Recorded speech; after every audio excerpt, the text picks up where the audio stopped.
আসসালামু আলাইকুম, খুরশিদা কাকুলি স্বাগত জানাচ্ছি এনটিভির দুপুরের খবরে। ক্রাউন সিমেন্ট শিরোনাম দেখছিলেন, এবার চলে যাচ্ছি পুরো খবরে। অন্তর্বর্তী সরকার ও জাতীয় ঐক্যমত্য কমিশনের কর্মকাণ্ডে হতাশা প্রকাশ করে বিএনপি মহাসচিব মির্জা ফখরুল ইসলাম আলমগীর বলেছেন, প্রয়োজনীয় সংস্কার করে প্রতিশ্রুতি অনুযায়ী নির্বাচন না দিলে তার জন্য সৃষ্ট উদ্ভূত পরিস্থিতির দায় প্রধান উপদেষ্টাকেই নিতে হবে। অন্যদিকে সালাউদ্দিন আহমেদ বলেছেন, জুলাই সনদের খসড়ায় দলগুলোর পরামর্শ উপেক্ষা করে প্রতারণা করেছে ঐক্যমত্য কমিশন। রিপোর্ট করছেন হাসান মাহমুদ। জাতীয় প্রেস ক্লাবে একটি বইয়ের মোড়ক উন্মোচন শেষে বিএনপি মহাসচিব মির্জা ফখরুল ইসলাম আলমগীর বলেন, যতই দিন যাচ্ছে ফ্যাসিবাদ বিরোধী রাজনৈতিক দলগুলোর মধ্যে বিতর্ক বাড়ছে। জনগণের যে পার্লামেন্ট তৈরি হবে, বিএনপি মহাসচিব বলেন, প্রতিশ্রুতি অনুযায়ী প্রয়োজনীয় সংস্কার করে সময় মতো নির্বাচন অনুষ্ঠিত না হলে তার জন্য সরকারকেই জবাবদিহি করতে হবে। নির্বাচন দেরি হলে বাড়বে সংকট। নোট অফ ডিসেন্টগুলো পুরোপুরি উপেক্ষা করা হয়েছে, ইগনোর করা হয়েছে। এটা তো ঐক্যবদ্ধ হতে পারে না। তার ঐক্যবদ্ধ কমিশনটা করা হয়েছিল কেন? এই ঐক্যবদ্ধ কমিশন, এটা আমি বলবো যে জনগণের সঙ্গে এটা একটা প্রতারণা, রাজনৈতিক দলগুলোর সঙ্গে এটা প্রতারণা, এবং এটা অবিলম্বে এই বিষয়গুলো যদি আপনার একটা ব্যাখ্যা বলেছেন সাকি সাহেব, আমি বলি যে এগুলো আপনার সংশোধন করা প্রয়োজন বলে আমি মনে করি। সত্যিকার অর্থেই যেটুকু সংস্কার দরকার সেই সংস্কারগুলো করে আপনি একটা জনগণের যে কাছে গ্রহণযোগ্য একটা নির্বাচন দেবেন, সেই নির্বাচনের মধ্যে যে পার্লামেন্ট আসবে, সেই পার্লামেন্ট এই দেশের সংকটগুলোর সমাধান করবে। সুতরাং আজকে যদি এর থেকে কোনো ব্যত্যয় ঘটে, এর থেকে বাইরে যদি যান, তার দায় দায়িত্ব সম্পূর্ণ আপনাকেই বহন করতে হবে।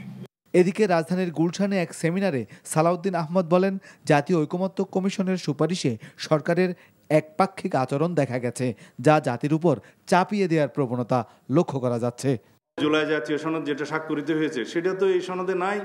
আছে হলো যে সমস্ত প্রস্তাব ঐকমত্য কমিশন এবং দুই একটি দল দিয়েছিল, সেই প্রস্তাবগুলো যেন ওনারা সরাসরি ওই আদেশের মধ্যে, খসড়া আদেশের মধ্যে তারা অন্তর্ভুক্ত করলো তফসিল হিসাবে, যে সমস্ত রাজনৈতিক দলগুলো এই সমস্ত নোট অফ ডিসেন্ট দিয়েছে, সেই সমস্ত নোট অফ ডিসেন্টগুলো তারা ইশতেহারে, নির্বাচন ইশতেহারে উল্লেখ করবে।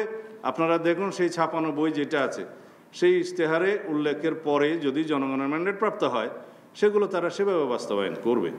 বর্তমান সরকারকে নিরপেক্ষ তত্ত্বাবধায়ক সরকারের ভূমিকায় দেখতে চায় বিএনপি, বলছেন বিএনপি নেতারা।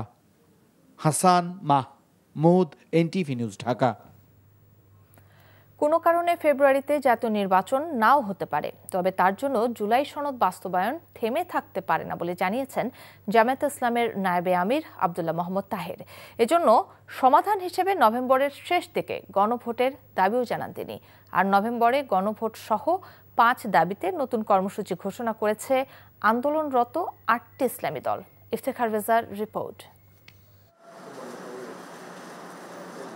দেশের রাজনৈতিক পরিস্থিতি ও আগামী নির্বাচন নিয়ে আলোচনার জন্য বাংলাদেশ জামায়াতে ইসলামীর প্রধান কার্যালয়ে যান কমনওয়েলথের ইলেকটোরাল সাপোর্ট শাখা ও সংস্থাটির প্রি ইলেকশন অ্যাসেসমেন্ট শাখার প্রধান লিনফোর্ড অ্যান্ড্রুজ। এ সময় আধা ঘন্টারও বেশি সময় বৈঠক করেন তারা। নভেম্বরে গণভোট না হলে আগামী সব নির্বাচনে চাপ পড়তে পারে বলে আশঙ্কা প্রকাশ করেন দলটির নায়েবে আমির। কোনো কারণে যদি জাতীয় নির্বাচন সঠিক সময় নাও হইতে পারে, আমরা আশা করি সঠিক সময় ইনশাল্লাহ হবে, তখনও তো জুলাই সনদ তো আমাদের পাশ করতে হবে। জুলাই সনদ তো একটা সংস্কার হবে। সুতরাং দুটাকে একসাথে জুড়ে দেওয়াটা, এটা আমরা কোনোভাবেই সঠিক মনে করি না, এবং এটা জুলাই সনদকে অনিশ্চয়তার দিকে নিয়ে যেতে পারে। গণভোট সহ 5 দফা দাবিতে জাতীয় প্রেস ক্লাবে সংবাদ সম্মেলন করে জামায়াত, ইসলামী আন্দোলন সহ আন্দোলনরত 8 দল। সেখানে জামায়াতের সেক্রেটারি জেনারেল বলেন, গণভোটের তারিখ ঘোষণায় সরকার যত দেরি করবে সংকট তত ঘনীভূত হবে।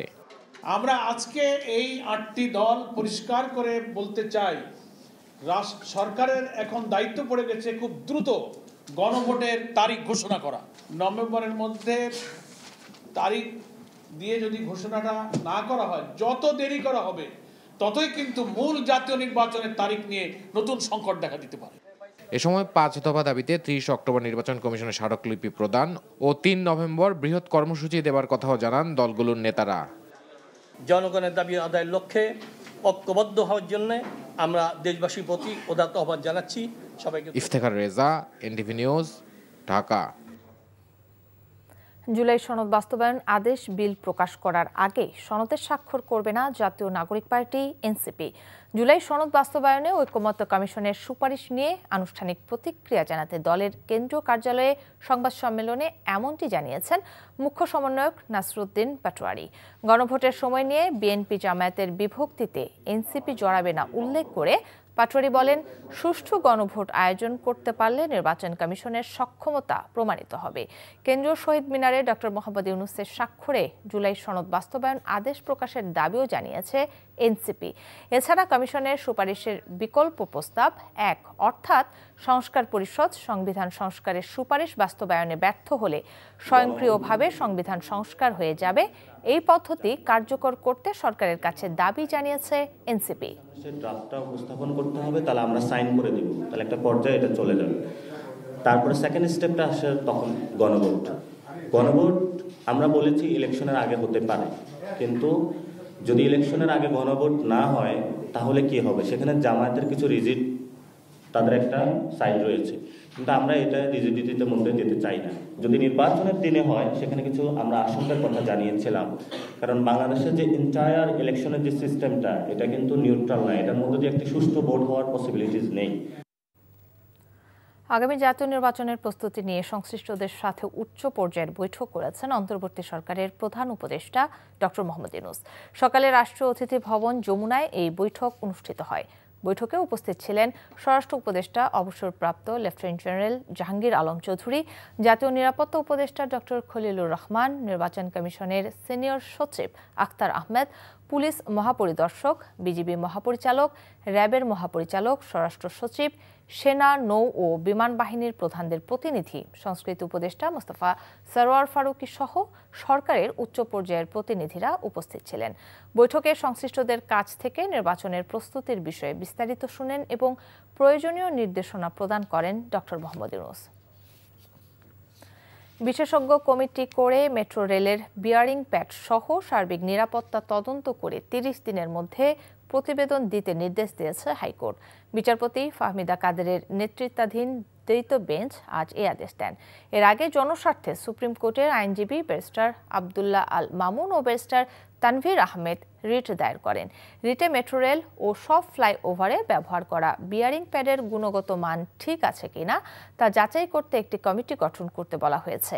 রিটে বিগত দিনে যেসব দুর্ঘটনা ঘটেছে তার একটি চিত্র উচ্চ আদালতের শুনানিতে তুলে ধরার কথা বলেছেন আইনজীবী। এছাড়া বিয়ারিং প্যাড পড়ে নিহত আবুল কালামের পরিবারকে ক্ষতিপূরণ দিতেও নির্দেশনা চাওয়া হয়েছে। সড়ক ও পরিবহন মন্ত্রণালয়ের সচিব সহ সংশ্লিষ্টদের রিটে বিবাদী করা হয়েছে। তত্ত্বাবধায়ক সরকার ব্যবস্থা ফিরিয়ে আনতে আপিলের শুনানি রোববার পর্যন্ত মুলতবি করেছে আদালত। সকাল 10টার দিকে প্রধান বিচারপতি ডক্টর সৈয়দ রেফাত আহমেদের নেতৃত্বে 7 বিচারপতির পূর্ণাঙ্গ আপিল বেঞ্চে শুনানি শুরু হয়। আদালতে ইন্টারভেনর হিসেবে শুনানি করেছেন ব্যারিস্টার এহসান এস সিদ্দিকী। জামায়াতের পক্ষে শুনানি করেন অ্যাডভোকেট মোহাম্মদ শিশির মনির।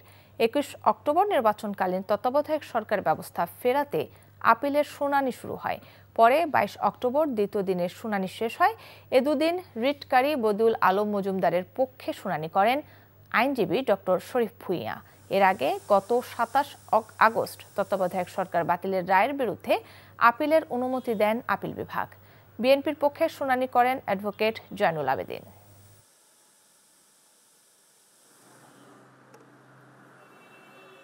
আমরা আজকে শুরু করেছি এবং আমরা বলেছি যে এই বিষয়ের উপরে যে ভবিষ্যতে যে এই দেশে যত মারামারি, কাটাকাটি, হানাহানি, যত গুম, খুন, মিথ্যা, বানোয়াট মামলা সব কিছুর মূলে হচ্ছে এই জাজমেন্টটি। সেটাই আমি স্টার্ট করেছি এবং আমি আদালতকে বলেছি, মাননীয় আদালত, আপনাদের ক্ষমতা খর্ব করার এখতিয়ার কারো নাই। সিলেট ওসমানী আন্তর্জাতিক বিমানবন্দরে লন্ডনগামী বাংলাদেশ বিমানের ইঞ্জিনের সঙ্গে বোর্ডিং ব্রিজের ধাক্কা লাগে। এতে বিমানটির কোনো ক্ষতি হয়নি বলে জানালেও নিরাপত্তা ঝুঁকির কারণে ফ্লাইটটি বাতিল করা হয়েছে। বুধবার সকাল 10:30টার দিকে এই ঘটনা ঘটে। বিমানটিতে 262 জন যাত্রী ছিলেন। বিমানবন্দর কর্তৃপক্ষ জানায়, ফ্লাইটটির ইঞ্জিনে বোর্ডিং ব্রিজের ধাক্কা লাগায় নিরাপত্তার স্বার্থে বিমানটি পরীক্ষা করার সিদ্ধান্ত নেওয়া হয়। ফলে BG201 ফ্লাইটটি বাতিল করা হয়েছে। বিকল্প হিসেবে ঢাকা থেকে আরেকটি উড়োজাহাজ আনা হচ্ছে এবং দুপুর 2:30টার দিকে যাত্রীদের সেই ফ্লাইটে লন্ডনে পাঠানো হবে। এই ছিল দুপুরের খবরে। এই খবরের ভিডিও সহ আপডেট জানতে ভিজিট করুন NTV অনলাইন www.ntvbd.com। এছাড়াও NTVর জনপ্রিয় সব অনুষ্ঠান ও খবরের আপডেট জানতে ভিজিট করুন আমাদের ইউটিউব ও ভেরিফাইড ফেসবুক পেজ। 5টায় দেশের খবর দেখার আমন্ত্রণ রইল। ধন্যবাদ সবাইকে।